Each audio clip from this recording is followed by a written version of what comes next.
Hello students, welcome to bmsclasses.com। और कौमार वृत्त के इस स्लाइड में मैं आपको परिभाषा, क्षेत्र और महत्व पर बात करूंगी। अगर कौमार वृत्त देखें तो BMS थर्ड ईयर का ये सब्जेक्ट है। आप इस नाम से परिचित होंगे। कौमार वृत्त यानी हम यहाँ बाल रोग विषय पे बात कर रहे हैं। कौमार वृत्त के स्लाइड में हम देखिए, ऊपर मैंने मेंशन कर रखा है कि सिलेबस के अकॉर्डिंग इस पूरे स्लाइड चलेंगी। हमारे चैनल पर सिलेबस के अकॉर्डिंग ही काम हो रहा है। तो पहला ये जो सिलेबस है, इसमें जनरल इंट्रोडक्शन, स्कोप ऑफ कौमार वृत्त, definition and terminology use in कौमार वृत्त। तो इस जो आपके सिलेबस का ये टॉपिक है, इस साइड में कुछ टॉपिक्स मैं आपको बता रही हूँ। अगर कौमार वृत्त शब्द से हम परिचय लें तो इसमें परिभाषा, महत्व, क्षेत्र और महत्वपूर्ण परिभाषाएं हैं। कौमार वृत्त की निरुक्ति और परिभाषा देखें तो पहले कुछ बात मैं कौमार वृत्त पे आपको बताना चाहूँगी। ये ग्रंथ कौमार वृत्त आप नोट कर लीजिए कि आचार्य चरक ने अष्टांग आयुर्वेद जब बताया तो कौमार वृत्त को 6ठे स्थान पर रखा। आचार्य सुश्रुत ने इसे 5वें स्थान पर रखा। लेकिन वहीं कौमार वृत्त के पितामह आचार्य काश्यप ने इसको प्रथम स्थान दिया। उनका मानना था कि जैसे एक बालक, जब एक सबसे पहले बालक की चिकित्सा होती है, तब जाके वो युवा से वो अन्य व्याधिग्रस्त समस्याओं में घिरता है, फिर उसकी चिकित्सा करते। तो सबसे पहले हम बालक की चिकित्सा को मानते। तो कौमार वृत्त ग्रंथ को भी उन्होंने इसकी पहले स्थान पर रख दिया। तो ये बातें बहुत इम्पोर्टेंट है, आप ध्यान रखिएगा। ये अक्सर परीक्षाओं में, आगे आपको पीजी की परीक्षाओं में भी ये पूछा जाता है और वाइवा में, इंटरव्यू में भी। तो कौमार वृत्त की निरुक्ति पर अब आते हैं। अब हमारा टॉपिक है तो परिभाषा प्रकरण में अगर हम देखें तो कौमारस्य भरण अधिकृत्य कृतम कौमार वृत्तम, अर्थात जहाँ कुमारों के भरण के लिए यानी उसके पोषण के लिए उस बात करते हैं, उस तंत्र को कौमार वृत्त कहते हैं।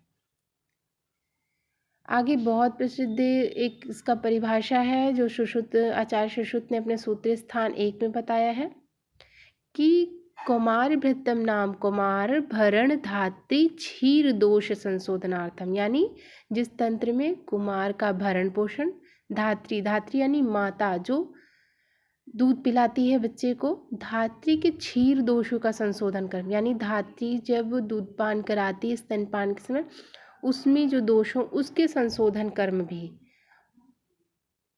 दुष्ट स्तन्य ग्रह समुत्थाना, यानी दुष्टित स्तन्य जो होता है उसमें उत्पन्न व्याधियां, उसमें जो रोग, स्तन्य में रोग जो हो जाए, उनकी व्याधियों को भी इसी में हम उत्थान यानी इसी में हम सल्यूशन लेते हैं। महू से उत्पन्न व्याधि यानी व्याधि नाम उपशमनार्थम, यानी महू से उत्पन्न व्याधियाँ एवं अन्य व्याधियों के संशमन का विवेचन हो, वही कौमार वृत्त है।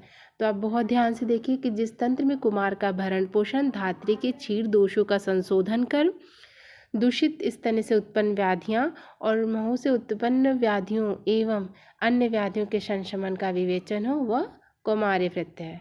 तो यह परिभाषा बहुत इम्पोर्टेंट है, आप याद रखिएगा। अगला स्लाइड हम चलते हैं तो कौमार वृत्त विषय का महत्व। कौमार वृत्त जिसे आप पीडिया के नाम से अगर परिचित हो तो मॉडर्न में से पीडिया से रिलेट करते हैं। तो जिस प्रकार सभी देवताओं में अग्नि श्रेष्ठ मानी जाती है, यह उपमा यहाँ पे दी गई है। ठीक, इस उपमा को ध्यान रखिएगा। ये उपमा आचार्यों ने दी है कि जिस तरह अग्नि को श्रेष्ठ माना जाता है, उसी प्रकार आयुर्वेद की 8 तंत्रों में कौमार वृत्त भी श्रेष्ठ माना गया है। ये इसके महत्व को बताते हुए आचार्यों ने उपमा देते हुए कहा है। जैसे कि समान व्यक्ति की अगर अपेक्षा बालकों की औषधि, देखिए बालक की औषधि, बालक जल्दी औषधि को ग्रहण नहीं करता है, उसे रुचिकर बनाएंगे तभी वो ग्रहण करेगा, वरना कड़वी चीज़ों को, कटु चीज़ों को खाता नहीं है। इसलिए हमें अक्सर इसको रुचिकर बनाना होता है, उसमें मिठास डालनी होती है। आजकल के चाहे सिरप ले लीजिए, कुछ भी, उनमें रुचिकर। इसी तरह आचार्यों ने भी उसमें शहद मिश्रण करके और रुचिकर बना करके ही दवाओं को देने के लिए कहा है। या कि माँ के स्तन पे लेप लगा के दूध के साथ भी पिलाने को इसका वर्णन मिलता है। उसकी औषधि की मात्रा और देने की विधि एवं उपक्रम की भी भिन्नता होती है, यानी जैसे बड़े खा लेते हैं वैसे नहीं खाते, इनको हमें अपनी युक्ति से खिलाना होता है। तो कुमार भत्ते विषय का अपना भी महत्व है, जो बालकों की व्याधियों पे और युक्तिपूर्ण उन्हें देने के लिए विख्यात है। कुमार व्रत का क्षेत्र अगर हम देखें, यानी कहाँ कहाँ कुमार व्रत का क्षेत्र लगता है, तो देखिए कुमार व्रत पीड़िया से रिलेटेड होता है, कुमार व्रत बाल रोग है, इसमें और भी क्षेत्र है जिस पे कुमार व्रत अपना क्षेत्र को अपने क्षेत्र पे कवर कर रहा है। तो जैसे कुमार व्रत का क्षेत्र क्या है, शुक्र एवं आर्तव आदि के दोष भी इसी के क्षेत्र में आते हैं। स्तन्य के रोग, कैलभ्य, मूढ़गर्भ, गर्भिणी के रोग, गर्भिणी की मासानुमासिक चिकित्सा, दोहद व्यवस्था अगर हम देखें तो जब चौथा माह होता है, वर्णन मिलता है कि चौथे माह में माता और जो बालक जन्म ले रहा होता है गर्भ, जो उसका हृदय आ जाता है, इसलिए दोहृदय व्यवस्था होती है, उसे कहते हैं दोहृदय होती है वो अवस्था। योनि व्यापद, वैधत्व चिकित्सा, उत्तर स्थान में वर्णित संबंधित अंश, उत्तर स्थान में जो भी वर्णित है वो भाग से लेकर के प्रसव के बाद जो भी व्याधियाँ होती हैं उनको भी ठीक करने की, उनकी भी चिकित्सा संशमन करने के, सब ये कुमार व्रत के क्षेत्र में ही आता है। तो ये आप पॉइंट लिख सकते हैं अपने एग्जाम में। अब आगे स्लाइड है जिसमें कुछ महत्वपूर्ण परिभाषाएं। तो परिभाषाओं में मैं गर्भ की परिभाषा पे बात करूंगी, जात मात्र पे और शदो जात पे। तो बस इस पे आप इनको याद रखिएगा, इस परिभाषा से आप परिचित होंगे। शुक्र शोणितम जीव संयोगी तू खलु कुक्षिगते गर्भ संज्ञा भवति। चरक के शरीर स्थान में ये जो है अध्याय 4 में ये गर्भ की परिभाषा बहुत प्रसिद्ध है और आप इससे अवगत होंगे कि गर्भाशय में जब शुक्र शोणित और जीव का संयोग होता है तो उसे गर्भ की संज्ञा दी जाती है। दूसरा है जात मात्र। तो जन्म लेने के बाद से पीरियड ऑफ पॉर्टुनेट की बात हम कर रहे हैं, तो जन्म से लेने के बाद से बालक का उल्वा जब तक उससे अलग नहीं किया जाता उस समय तक को जात मात कहते हैं। ठीक है।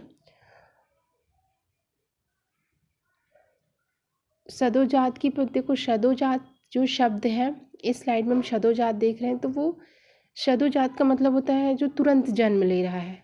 ठीक, तुरंत जन्म ले रहा है, तो यहाँ पे हम जात मात्र से ही समझ सकते हैं, लेकिन ये सदोजात एक शब्द आपको मिलेगा। तो जहाँ नवजात शिशु का रूप लिया, जैसे उसने जन्म लिया, बर्थ, नियोनेट यानी पीरियड ऑफ नियोनेट्स को हम कहते हैं सदोजात। इस शब्द को हम जात मात से ज़्यादा अधिक समझते हैं, जात मात ज़्यादा शब्द प्रयोग होता है। तो पीरियड ऑफ नियोनेट्स आप समझ गए होंगे कि सदोजात और पीरियड ऑफ नियोनेट आपस में एक ही शब्द है।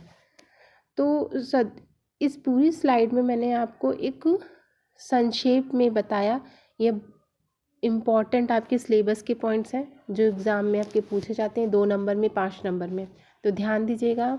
इसी तरह की स्लाइड्स लेकर के मैं 3rd ईयर के लिए भी आगे आने वाले सिलेबस के पॉइंट्स को कवर कर रही हूँ। तो चैनल को लाइक करिए, सब्सक्राइब कीजिए और ज़्यादा से ज़्यादा शेयर कीजिए, जिससे मेरा भी और एनर्जी का लेवल बढ़े और मैं आगे आने वाले स्लाइड्स में आपको और से ट्रिक्स लेकर के जल्द से जल्द आऊँ।